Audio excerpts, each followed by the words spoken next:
श्री गुरुचरण कमलेभ्यो नमः। कपिल देव और देवहूति का संवाद चल रहा है।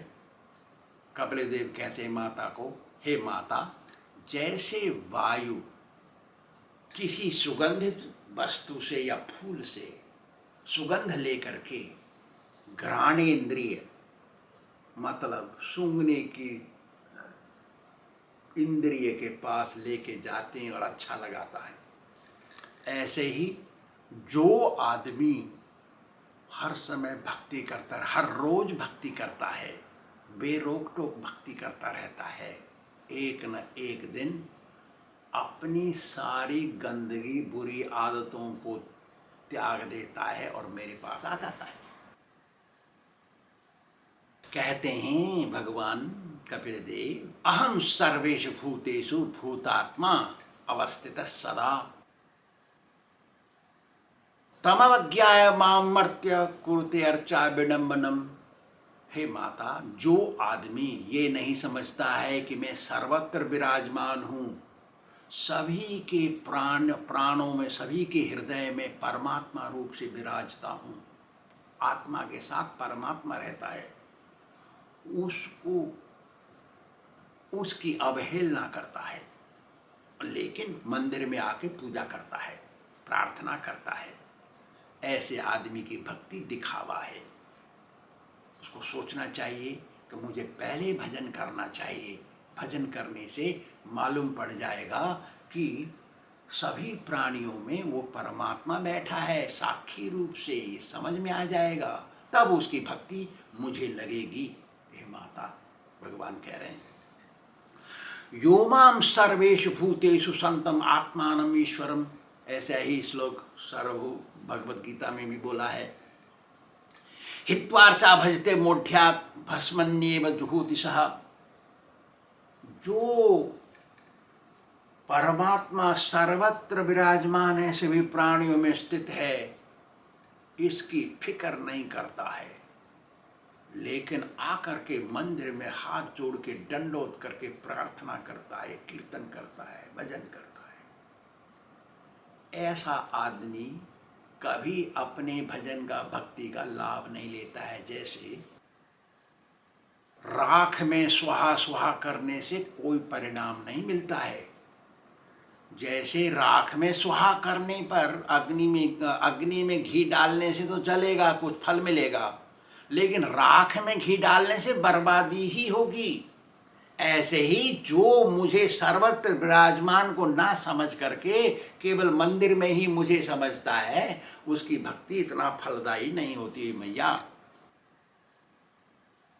इसके बाद बोलते हैं, जो मेरे भगत से जलता है, द्वेष करता है, पझरता है, आग जलती है उसमें भक्त को देख करके, उसकी अवहेलना करता है, उसको तिरस्कार करता है, वो मुझे पसंद नहीं है मैया, उसको कभी शांति नहीं दूंगा मैं। जब तक जिंदा है उसको शांति नहीं मिलेगी, मरने के बाद की बात तो छोड़ो।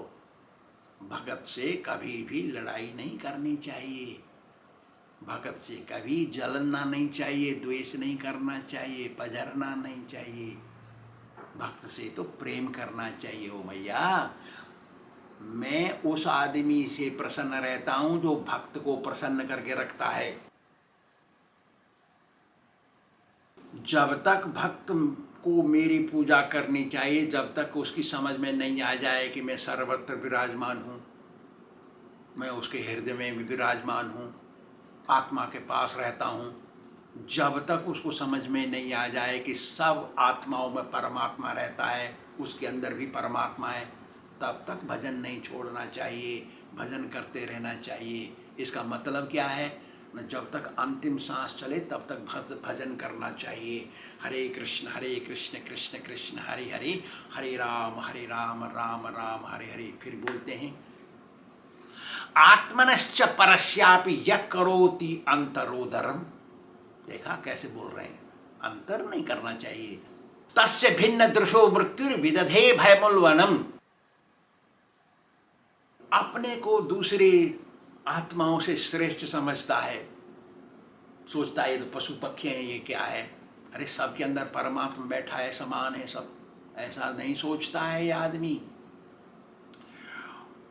उनमें भिन्नता रखता है और नहीं देखता है कि उसके अंदर परमात्मा बैठा है। ऐसे मनुष्य को मैं भय दिखाता हूं, मृत्यु उसको कष्ट देता हूं, मृत्यु के समय बहुत कष्ट भोगता है वो और फिर मरता है, उसको मोक्ष नहीं मिलता है। सभी प्राणियों से समान व्यवहार करना चाहिए हे माता, और उनकी यथाशक्ति सेवा करनी चाहिए। गैया है दूध दे रही है, उसकी सेवा करनी चाहिए, खाना देना चाहिए। बैल है वो बोझ ढो रहा है, उसको खाना देना चाहिए इत्यादि इत्यादि। ऐसा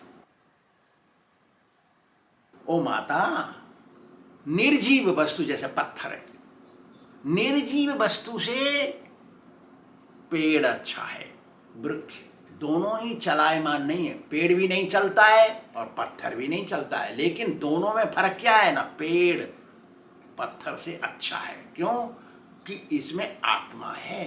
अरे मैया, जिस चीज में 6 लक्षण हो उसमें आत्मा रहती है। कौन सा? नंबर 1 वो जन्म लेता है, नंबर 2 वो बढ़ता है, नंबर 3 वो बच्चा पैदा करता है या फल फ्रूट पुष्प देता है, नंबर 4 वो बूढ़ा हो जाता है, नंबर 5 मुरझाता है, नंबर 6 मरता है।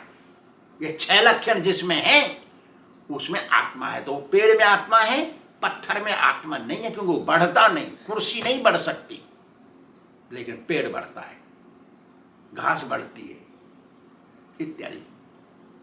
अरे मैया, पत्थर से पेड़ अच्छा है क्योंकि उसमें आत्मा है, लेकिन पेड़ से वो अच्छा है जिसके अंदर मन है। पेड़ के अंदर मन नहीं, सांस लेता है जो, वो अच्छा है। पेड़ से सांस लेते हैं प्राणी, लेकिन पेड़ सांस नहीं लेता है, सांस देता है, छोड़ता है oxygen.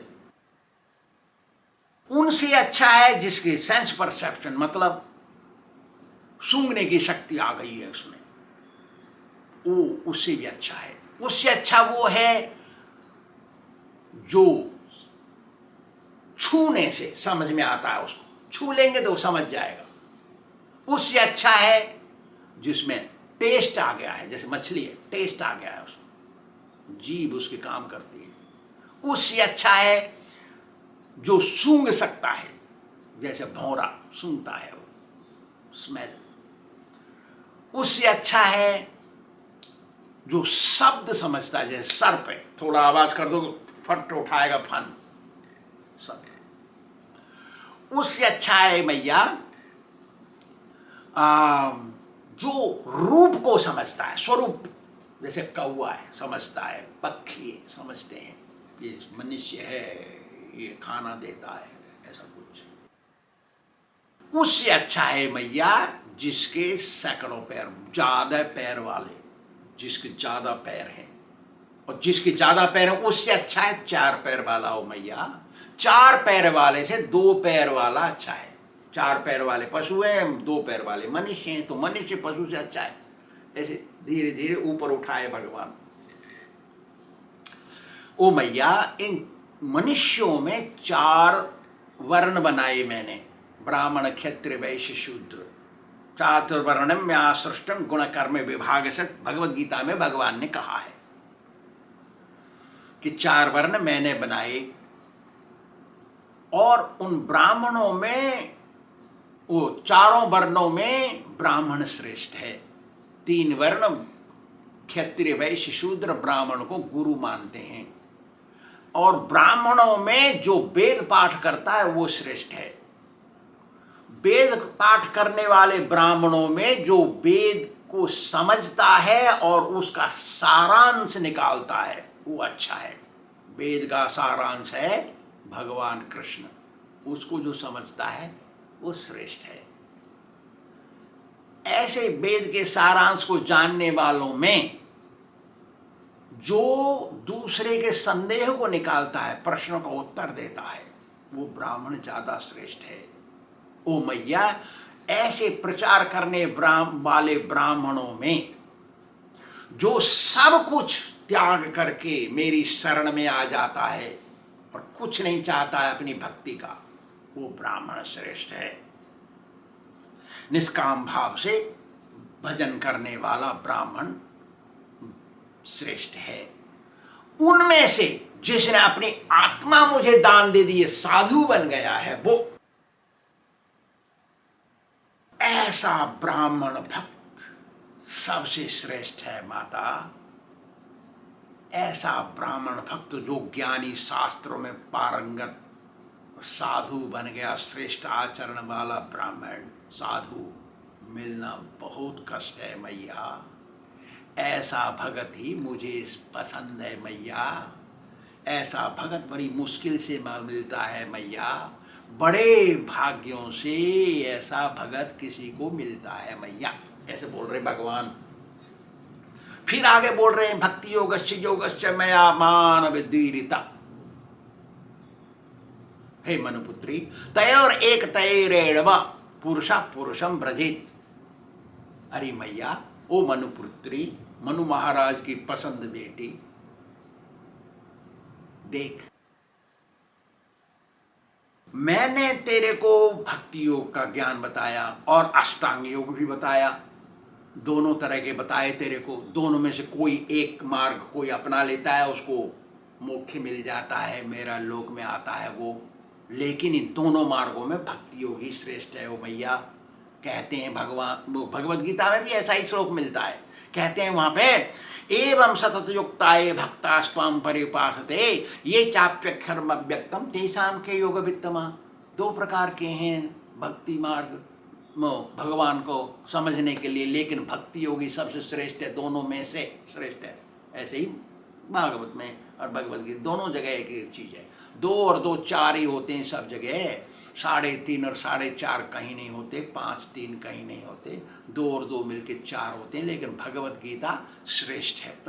Bhagavad Gita primary school में पढ़ाई जाती है भक्ति मार्ग में, और भागवत सबसे ऊंचा है, वो ग्रेजुएशन है। इसलिए मैया भगवान के लोक को पहुंचने तक भक्ति करते रहना चाहिए। देख, तैने पूछा था काल का स्वरूप क्या है। काल माने समय, समय का स्वरूप क्या है। देख, मैं बताता हूं तेरे को। भगवद गीता में भगवान, मैं ही काल हूं मैया। भगवद गीता में बोले ना, कालोस्मि लोकाक्षय कृत प्रवृद्धो, मैं ही काल हूं, मैं ही समय हूं, आता हूं मृत्यु के रूप में, मार देता हूं उनको जो मेरा भजन नहीं करते। बाप रे, ये बात को सुनकर के कौन भजन नहीं करेगा। और बोल रहे हैं भगवान, देख मैया, मेरा ही दूसरा स्वरूप है काल। जो समय है ना, मेरा ही दूसरा एक स्वरूप है। इसी की सहायता से सारी सृष्टि होती है भैया। ये जो भौतिक प्रपंच है, इसी से निकला, इसी के कारण। इसका ना तो कोई दोस्त है, ना कोई शत्रु है, इसका ना कोई रिश्तेदार है, ना किसी को माफ करता है। ये सबको बराबर दृष्टि से देखता है और हर समय सतर्क रहता है, हर समय सतर्क रहता है काल, समय। जो लोग भौतिक सुख में डूबे हुए हैं, उनको इंद्रिय सुख ही चाहिए, संसार का सुख। ऐसे लोगों को, और ऐसे लोग मुझे भूल जाते हैं, भगवान को भूल जाते हैं। ऐसे लोग भगवान को याद नहीं करते। भगवान को याद करते तो पता पड़ जाता है ना उनको कि भजन करना चाहिए, काल आएगा हमको मार देगा। नहीं करते वो, तो भगवान को भूल जाते हैं। ऐसे मनुष्यों को मैं मरते दम बहुत कष्ट देता हूं। जो कष्ट से मुक्ति चाहता है उसको भजन करना चाहिए। हरे कृष्ण कृष्ण कृष्ण हरे हरे, हरे राम राम राम हरे हरे, भजन करना चाहिए। अरे मैया, काल के प्रभाव से ही, काल के कारण ही, काल से डर के सूर्य चंद्र नक्षत्र देवता लोग अपना अपना काम करते हैं। काल के कारण सारी नदियां पानी बहती, सारी नदियां मीठा जल लेके बहती हैं, खाना उगता है सबका, वो दवाइयाँ उगती हैं, औषधियाँ, और काल के भय से अग्नि जलाती है। सारे देवता लोग काल के अधीन हैं। समुद्र भी अपनी सीमा में रहता है उसके डर से। अरे मैया, जो ब्रह्मा सृष्टि का रचयिता है वो भी डरता है काल से, वो भी काल के प्रभाव के नीचे है। कोई देवी देवता काल के ऊपर नहीं है, सब काल के नीचे हैं। मेरा ही स्वरूप है काल, दूसरा स्वरूप मैया। स्वनंतो अंतकर कालो अनादिरादि कृतव्यय जनम जनेन जनयन मारयन मृत्युरांतकम। अरे मैया, ये जो काल है ना, ये स्वयं तो अविनाशी है, सबका विनाश करता है। मृत्युनांतकम, उसको, मृत्यु को भी मारता है ये काल। अरे मैया, उसका तो शुरुआत नहीं है, लेकिन सबको शुरू करता पैदा करता है। वो देवता हो, दानव हो, राक्षस हो, मनुष्य हो, किंगनर हो, कोई भी हो, कोई भी हो, सबको जन्म करता है। एक प्राणी से दूसरे प्राणी को निकालता है। दो प्राणी मिलते हैं ना, पुरुष स्त्री, उसमें से बच्चा निकलता है। तो ऐसा जनयन, जन्म जनेन जनयन, मनुष्य वो दूसरों को बनाता है। एक प्राणी से दूसरे प्राणी को बनाता है। गैया पैदा करती है बच्चा, पेड़ पैदा करता है, फूल, फल, बीज, ऐसा सबका अंत करता है ये, कोई नहीं बचता है इससे। और इस जगत की रचना भी वही करता है, और प्रलय भी वही करता है, और यमराज को भी वही मार देता है, ब्रह्मा को भी वही मार देता है। ब्रह्मा विष्णु महेश सब इसके नीचे हैं, कोई इसके ऊपर नहीं है, केवल मैं कन्हैया। कन्हैया कपिल की बात है। इसलिए भजन करते रहना चाहिए। भगवान को भजन करने से ही आशीर्वाद मिलेगा, सारे कष्ट निकल जाएंगे। गुरु ग्रहण करके भजन करना चाहिए। हरे कृष्ण कृष्ण कृष्ण हरे हरे, हरे राम राम राम राम हरे हरे। श्री राधा गोविंद भगवान की जय।